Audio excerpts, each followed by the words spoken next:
प्रभात बच्चों, हिंदी की कक्षा में आपका बहुत बहुत स्वागत है। पिछली कक्षा में हमने पढ़ा था हिंदी गद्य साहित्य का इतिहास और आज की कक्षा में हम पढ़ेंगे हिंदी पद्य साहित्य का विकास। तो आइए कक्षा आरंभ करते हैं। हिंदी पद्य साहित्य का विकास। हिंदी पद्य साहित्य के इतिहास को 4 कालों में बांटा गया है, जिसका काल क्रमानुसार विवरण निम्न है। पहला है आदिकाल या वीरगाथा काल।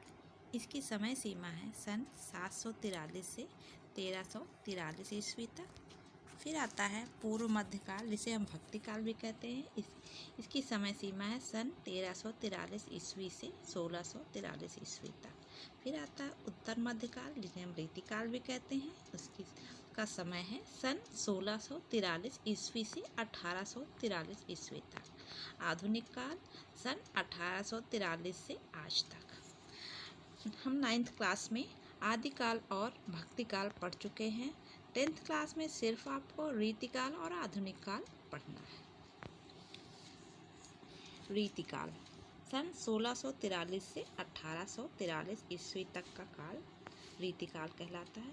रीति का अर्थ है पद्धति, रस, अलंकार, गुण, ध्वनि, नायिका भेद आदि काव्यांगों के विवेचन करते हुए इनके लक्षण बताते हुए रचे गए काव्य की प्रधानता कारण इस काल को रीतिकाल कहा गया। अब है रीतिकाल की प्रमुख प्रवृत्तियाँ या विशेषताएं। सबसे पहला है रीति या लक्षण ग्रंथों की रचना। दूसरा है श्रृंगार रस की प्रधानता।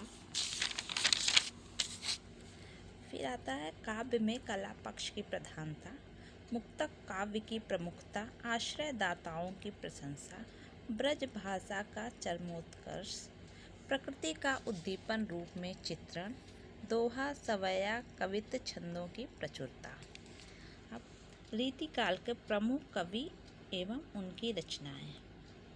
तो प्रमुख कवि आप ऐसे लिखेंगे: केशवदास, रामचंद्रिका, कविप्रिया, रसिकप्रिया, भूषण, शिवराज भूषण, शिवा बावनी, छत्रसाल दशक, मतीराम, रसराज, ललित ललाम, मतीराम सतसई आदि।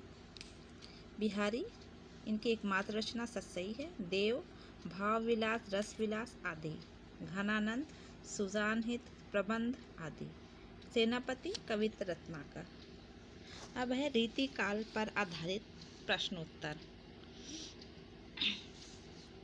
रीति ग्रंथ कितने रूप में मिलते हैं?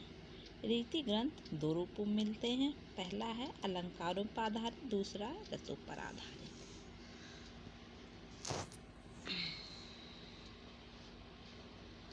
रीतिकाल के सर्वाधिक ख्याति प्राप्त कवि तथा उनकी एक रचना का नाम लिखिए।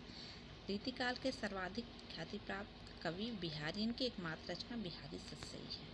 रीतिकाल के वीर रस के कवियों के नाम लिखिए। रीतिकाल में अधिकतर जो काव्य लिखे गए वो श्रृंगार रस प्रधान थे, लेकिन कुछ कवियों ने वीर रस आधारित रचनाएं लिखी, जिनमें भूषण प्रमुख हैं। भूषण, शिवा बावनी, गोरेलाल, छत्र प्रकाश। फिर रीतिकाल के 2 प्रमुख अलंकारवादी आचार्य कवियों के नाम लिखे। केशवदास, राजा यशवंत सिंह।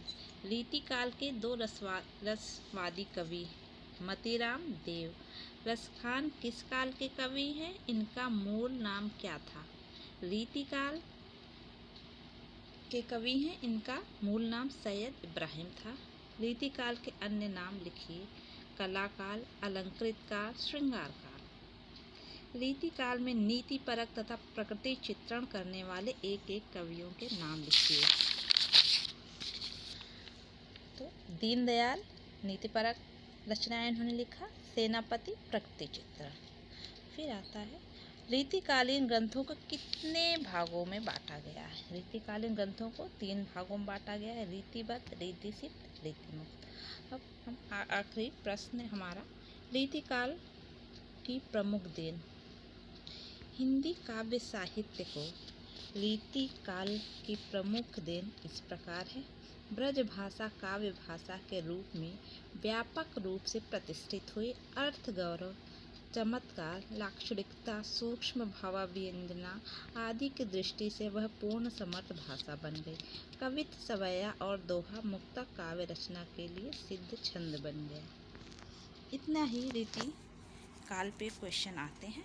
आप इतना तैयार कर लीजिए और इसे कॉपी में लिखना है, वो भी फेयर कॉपी में।